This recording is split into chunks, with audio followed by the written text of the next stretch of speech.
আচ্ছা হ্যাঁ, আমি লাইভে এসেছি উদ্দেশ্য এটাই। আজকে মাহাম্মদ সাহেবের জন্মদিন, যাকে অনেকে মিলাদুন নবী বলে জানে মুসলিমরা। আরবি ক্যালেন্ডার অনুযায়ী 9 রবিউল আউয়াল বা 12 রবিউল আউয়াল, এই মাসে রবিউল আউয়াল মাসে নবী সাল্লাল্লাহু আলাইহি সাল্লামের জন্মগ্রহণ করেছেন। এটা হাদিসে মানে অর্থাৎ মুসলিম সমাজের মধ্যে এটা মান্যতা রয়েছে। মুহাম্মদ সাল্লাল্লাহু আলাইহি সাল্লাম এই মাসে জন্মগ্রহণ করেছিলেন মক্কা শহরে। তো আজকে মুহাম্মদ সাহেবের জন্মগ্রহণ হয়েছে, তিনার জীবনী নিয়ে কিছু আলোচনা করব। বেশি সময় না, অল্প কিছু কথা বলবো।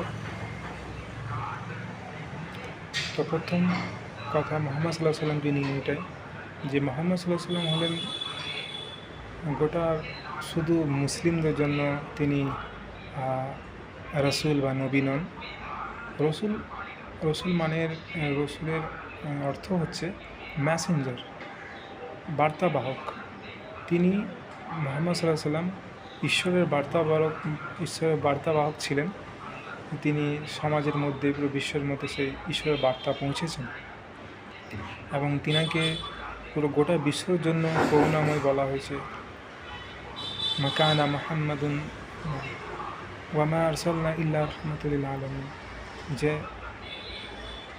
যে আমি তোমাকে পাঠাইনি কিন্তু গোটা বিশ্বের জন্য রহমত স্বরূপ, করুণা স্বরূপ, কম্প্যাশন স্বরূপ। তো তিনি রাহমাতুল লিল আলামিন, শুধু মুসলিমদের জন্য না, গোটা বিশ্বের জন্য। এবং মুহাম্মদ সাল্লাল্লাহু আলাইহি সাল্লাম যখন সমাজের তিনার ছোটোবেলা থেকেই তিনাকে আলামিন, সত্যবাদী বলা হতো। তিনার যা আচরণ, তিনাকে দেখে মানুষ মুগ্ধ হতেন, তিনার পাশে বসতেন, কথা বলতেন, তিনার সাথে থাকতে তিনি মানুষজন পছন্দ করতেন, খুশি মনে করতেন। তো এবার কথা হচ্ছে, যারা নিজেকে মুসলিম বলে, যারা বলে যে আমরা হুজুর মুহাম্মদ সাল্লাল্লাহু আলাইহি সাল্লামকে আমরা মানি, তো আমাদের মধ্যে তিনার যেই আদর্শগুলো ছিল, তিনার যা চরিত্র ছিল, যা আদর্শ, তিনার যা ক্যারেক্টার আমাদের মধ্যে রয়েছে কি না, এটা দেখতে হবে আমাদেরকে। গ্রাম সাজানো, শহর সাজানো ভালো কথা, নবী সাল্লাল্লাহু আলাইহি সাল্লামের জন্মদিন আমরা সবাই সেলিব্রেট করছি, ভালো জিনিস। কিন্তু তার সাথে সাথে নিজের অন্তরকেও সাজাতে হবে, আলোকিত করতে হবে জ্ঞানের দ্বারা, এবং মনকে ন্যারো, সংকীর্ণ থেকে উদার করতে হবে। আমাদেরকে পুরো গোটা বিশ্বকে নিয়ে ভাবতে হবে, শুধু মুসলিম বা শুধু হিন্দু খ্রিস্টান নিয়ে না। কারণ গোটা বিশ্বটা একটা পরিবার। একটা ধর্মের গ্রন্থে এটা লেখা রয়েছে, ওয়াসুদৈব কুটুম্বকম, গোটা বিশ্ব একটি পরিবার। এই কথাটা সেম কোরআনেও আছে, উম্মাতিন ওয়াহিদা, গোটা বিশ্ব একটি পরিবার, একটি উম্মাত। যখন আমরা এটা মনে করব যে গোটা বিশ্ব একটা পরিবার এবং আমরা সেই পরিবারের সবাই মেম্বার, তখন সমাজটা ভালো লাগবে। আর যখন এই ন্যারো মাইন্ড থাকবে যে আমরা, তোমরা, এই পৃথিবীতে যত মানুষজন আছে আমরা, এটাই আমরা, আর তোমরা হবে কে? তোমরা তারা যারা অন্য গ্রহে বসবাস করে, তারা হবে তোমরা। তো আমরা সকলেই আমরা একটা পরিবার।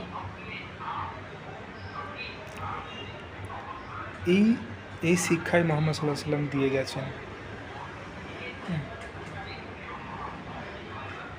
এবং শুধু মুহাম্মদ সাল্লাল্লাহু আলাইহি সাল্লাম কেন, পৃথিবীতে যে কোনো মানুষ এসেছে পৃথিবী সমাজের জন্য, যিনাদের অবদান রয়েছে, যে মানুষ একটা ছুঁচ বানিয়েছে বা যে কোনো জিনিস সমাজের জন্য তিনার অবদান রয়েছে, তাকে আমি স্যালিউট করি অন্তর থেকে। এবং আমাদেরকে এটা ভাবতে হবে যে আমরা কি করছি, সমাজকে আমরা কি দিচ্ছি। বা আমি নিজের জন্য আমি নিজেকে কী দিয়েছি, আমার ফ্যামিলিকে কী দিয়েছি, সমাজকে কী দিচ্ছি এবং গোটা বিশ্বকে কী দিচ্ছি, এই চিন্তাগুলো আমাদেরকে করতে হবে। তবেই সমাজ পরিবর্তন হবে। মুহাম্মদ সাল্লাল্লাহু আলাইহি সাল্লাম খুব ভালো, তিনার ক্যারেক্টার ভালো, কিন্তু আমাদের ক্যারেক্টার কি আমাদের একবার দেখতে হবে। আমি শ্রী রামচন্দ্রজিকেও ভালোবাসি এবং যত পৃথিবীতে যত সোশ্যাল রিফর্মার বা সমাজের জন্য কাজ করেছেন, তিনাকে আমি আমার অন্তর থেকে শ্রদ্ধা এবং কৃতজ্ঞ জ্ঞাপন করি। আমি সবাইকে মানি, সকলকেই মানি। আমরা সবাই এক, আমাদের ধর্ম একটাই। ধর্ম ধর্ম কাকে বলা যাবে? ধর্ম সেটাই হলো যে ঈশ্বর যেটা চান এই পৃথিবীতে, না আমরা নিজের ইচ্ছে এসেছি না নিজের ইচ্ছেই যাব। তো যিনি তিনার ইচ্ছাকে, ঈশ্বরের ইচ্ছাকে ধারণ করার নামই হলো ধর্ম। ধর্ম একটা, ঈশ্বর একটাই, এবং আমরা সকলেই তিনার দাস। আমরা সকলেই সমান, আমরা সকলেই ভাই ভাই। এই ধারণা নিয়ে পৃথিবীতে বসবাস করতে হবে। তাহলেই মুহাম্মদ সাল্লাল্লাহু আলাইহি সাল্লামের যে থিঙ্কিং, যে চিন্তাধারা ছিল সেটা সম্পূর্ণ হবে। এই নিজেদের মধ্যে ভেদাভেদি, কটু কথা বলা, এগুলো ঠিক নয়। সবাইকে নিজের মনে করে চলতে হবে, তাহলে সমাজের মধ্যে শান্তি স্থাপন হবে। এবং মুহাম্মদ সাল্লাল্লাহু আলাইহি সাল্লামকে শান্তির দূত বলা হয়েছে। তিনি গোটা বিশ্বের জন্য রাহমাত, শান্তিময়, এবং তিনার নামেই ঝামেলাটাও সৃষ্টি হচ্ছে। এটা দুটো কথা মিলে যাচ্ছে না। আমাদেরকে সবাইকে এই জিনিসগুলো ভাবতে হবে ভালো করে, এবং তিনার মুহাম্মদ সাল্লাল্লাহু আলাইহি সাল্লামের টিচিংকে নিজের অন্তরে ধারণ করতে হবে এবং সেটার উপর চলতে হবে, এবং সমাজকেও সেই চিন্তাধারা সমাজের মধ্যে সেগুলো নিয়ে যেতে হবে, তাদেরকে এই মেসেজটা দিতে হবে। এই কিছু কথা বলে আমি আমার কথা শেষ করছি।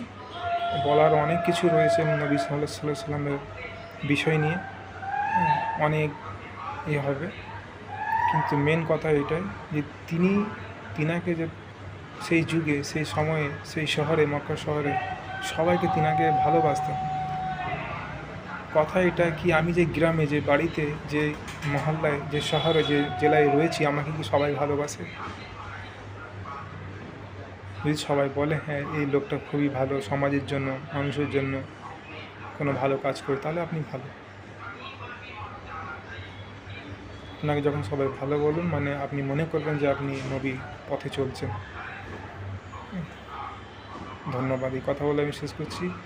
আর যদি কোনো ভুল বলে থাকি ক্ষমা চাইব এবং আগে শুধরে নেব, এটাই মনে করি। সকল যিনারা লাইভ দেখছেন, ধন্যবাদ।